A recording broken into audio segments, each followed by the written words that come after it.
kami dari kelompok Alkindi akan mempresentasikan hasil diskusi tentang proyek penguatan profil Pancasila yang bertemakan sampah organik yang dijadikan pupuk kompos. Sebelumnya perkenalkan, saya Septian Panji. Saya Naila Mareni Aziza. Saya Onda Tessa.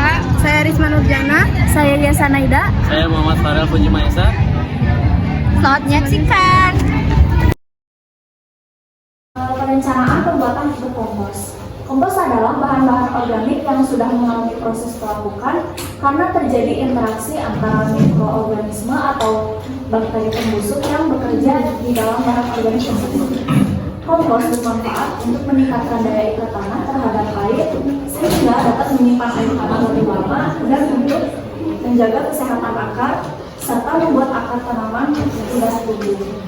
Keuntungan yang diberikan kompos tidak hanya untuk saat ini, tetapi untuk jangka panjang hingga berpuluh-puluh tahun kemudian.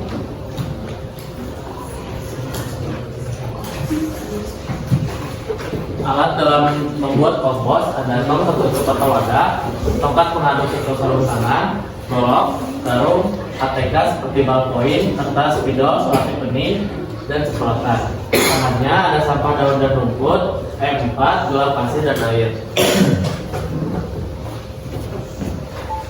Selanjutnya ada langkah-langkah untuk membuat pupuk kompos. Yang pertama, siapkan air 10 liter, kemudian campurkan dengan E4 dan gula ke dalam air. Untuk E4, gunakan dengan tutup botol. Fungsi dari gulanya adalah sebagai makanan mikroorganisme yang ada di E4. 3. Setelah diaduk dan tercampur rata, kemudian pindahkan air yang di dalam ember ke dalam semprotan. Kemudian semprot pada daun kering secara merata agar bagian bawah ikut terkena semprotan. Kita harus mengaduk secara rata. Setelah tercampur rata, masukkan ke dalam karung. Kemudian tunggu kurang lebih 1 bulan. Lalu ada alokasi waktu. Alokasi waktu adalah jumlah waktu untuk suatu ketercapaian kompetensi dasar tertentu. Nah, jika proses pengomposan atau pembuatan pupuk kompos dilakukan dengan benar, maka proses hanya berlangsung selama 1-3 bulan saja, tidak sampai bertahun-tahun. Lalu ada biaya.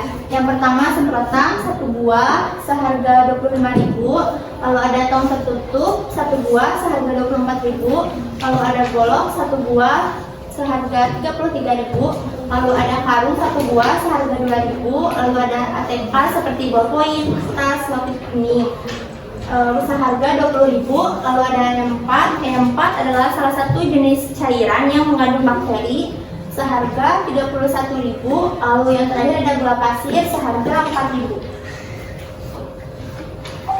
Kemudian ada sumber sampah sumber sampah dari SMA 1 Majalaya. Ada banyaknya sampah per hari. Di provinsi itu ada 1 kresek besar dan Caraka itu 33 ton sampah, dan di kantin 1 kresek kecil. Jenis sampahnya di provinsi anorganik, di Caraka organik dan anorganik, di kantin sama organik dan anorganik. Tempat pembuatan sampahnya di Kopsis dibuang ke tempat sampah.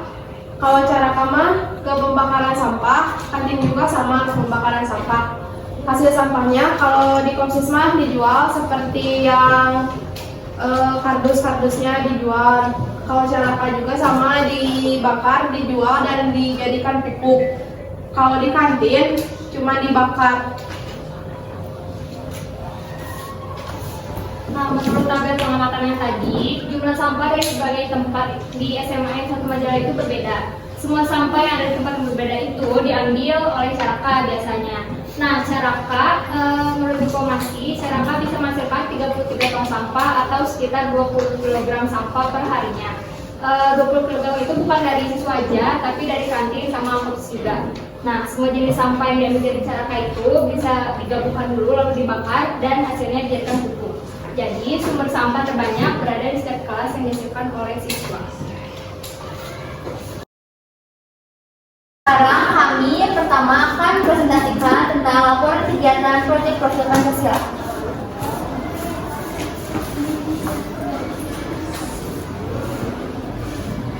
Nama kegiatannya adalah pembuatan pupuk kompos dari sampah organik. Latar belakang. Kompos merupakan bahan organik seperti daun-daun, jerami, alang-alang, rumput-rumputan, dedak padi, batang jagung, serta kotoran hewan yang telah mengalami proses dekomposisi oleh mikroorganisme pengurai sehingga dapat dimanfaatkan untuk memperbaiki sifat-sifat tanah. Kompos juga mengandung hara-hara mineral yang esensial bagi tanaman. Pengomposan adalah proses di mana bahan organik mengalami pengurangan secara biologis. Tujuannya, 1. Membantu mengelola dan mengurangi sampah di lingkungan sekolah. 2. Menghemat biaya pengangkutan sampah ke TPA. 3. Mengurangi lahan TPA. 4. Menyediakan pupuk organik yang murah dan ramah lingkungan untuk memenuhi kebutuhan. Manfaatnya, yang pertama mengurangi jejak karbon dari kendaraan pengangkut sampah. Kedua, bersyukur dengan proses alami alam. Ketiga, menutrisi tanah dan makhluk di dalamnya. Yang keempat, mengurangi resiko bencana longsor. Yang kelima, selain sampah organik bisa dibawa ke bank sampah. Dan yang terakhir, meringankan beban TPA.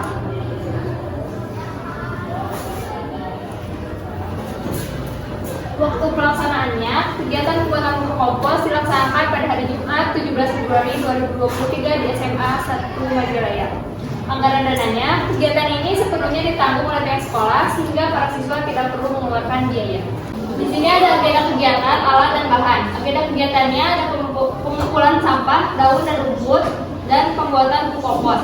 Di sini alatnya ada ember, tong tertutup, tongkat pengaduk, aqua gelas, karung, dan sarung tangan. Bahannya ada air, ayam empang, sampah, daun dan rumput, dan juga gula pasir.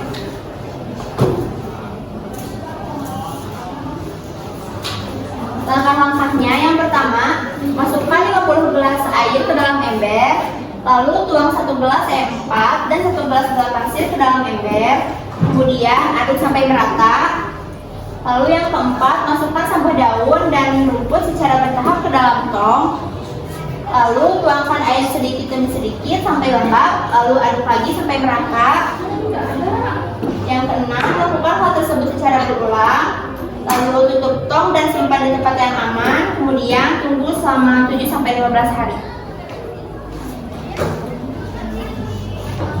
Dan ada hasil kegiatan ini kelebihannya: 1. Memperbaiki struktur tanah berlumpung sehingga menjadi ringan. 2. Memperbesar daya ikat tanah berpasir sehingga tanah tidak berderai.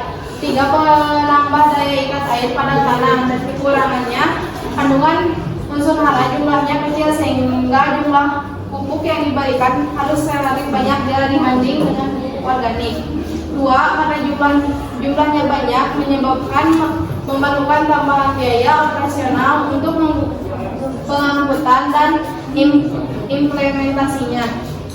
Kegiatan sudah berlangsung dengan sangat baik walaupun masih terdapat kekurangan. Demikian laporan ini dibuat sebagai bentuk pertanggungjawaban kami atas tugas dan juga kegiatan yang diselenggarakan. Selanjutnya ada rencana kegiatan gaya hidup berkelanjutan pada media sampah organik.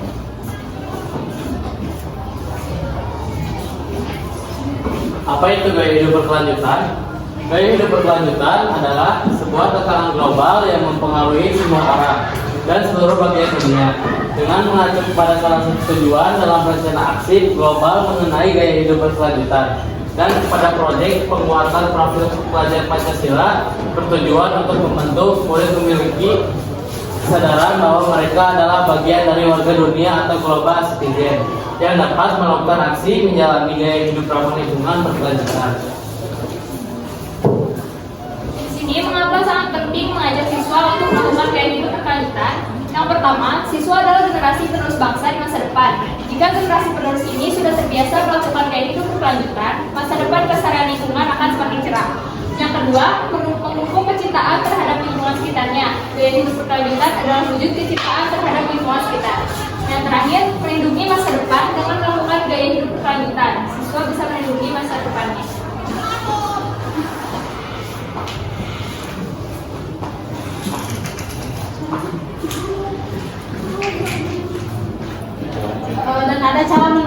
gaya hidup berkelanjutan pada siswa.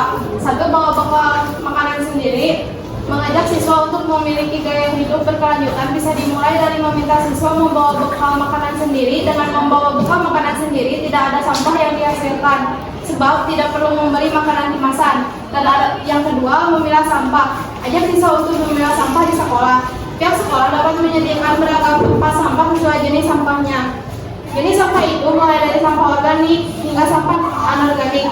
Memilah sampah akan memudahkan proses pengolahan sampah selanjutnya, jadi lebih ramah lingkungan dan berkelanjutan. Lalu yang ketiga, mengolah sampah. Gaya hidup berkelanjutan juga bisa dilakukan dengan cara mengolah sampah sendiri. Misalnya, sampah organik dikelola menjadi pupuk kompos yang bermanfaat bagi tanaman. Selanjutnya ada manfaat gaya hidup berkelanjutan. 1. Hirup udara yang lebih bersih. Manfaat utama dari hidup berkelanjutan adalah menghirup udara yang bersih. Lingkungan di sekitar Anda akan lebih bersih jika Anda menanam lebih banyak pohon, baik di rumah maupun di sekolah. 2. Makanan lebih sehat. Kita dapat memilih makanan yang lebih efisien dan ramah lingkungan, seperti membeli makanan lokal, alami, dan musiman. 3. Efektivitas biaya. Di antara keuntungan yang paling jelas dan menjadi hidup berkelanjutan adalah bahwa hal itu dapat membantu kita menghemat uang. 4. Sumber daya alam yang terjaga. Menjadi berkelanjutan juga berarti melestarikan sumber daya yang Anda miliki. Anda bisa memulainya dengan memulai tradisi menanam pohon. Lalu yang kelima, memberikan kehidupan yang layak pada anak cucu di masa depan. Dengan hidup berkelanjutan, kita dapat menolong anak cucu yang akan hidup di masa depan untuk tetap merasakan udara yang segar di lingkungan mereka. Mengadopsi gaya hidup berkelanjutan lebih penting dari sebelumnya. Perbaikan kecil ini dapat mengurangi polusi yang membahayakan kesehatan manusia dan lingkungan, sekaligus menjaga sumber daya alam. Namun, menjalani gaya hidup berkelanjutan tidak pernah semudah. Sekian presentasi dari kelompok kami. Mohon maaf bila ada kekurangan dan kesalahan kata. Bila ada sumur di ladang, bolehlah kita menumpang mandi. Bila ada umur panjang, bolehlah kita berjumpa lagi. Wassalamualaikum warahmatullahi wabarakatuh.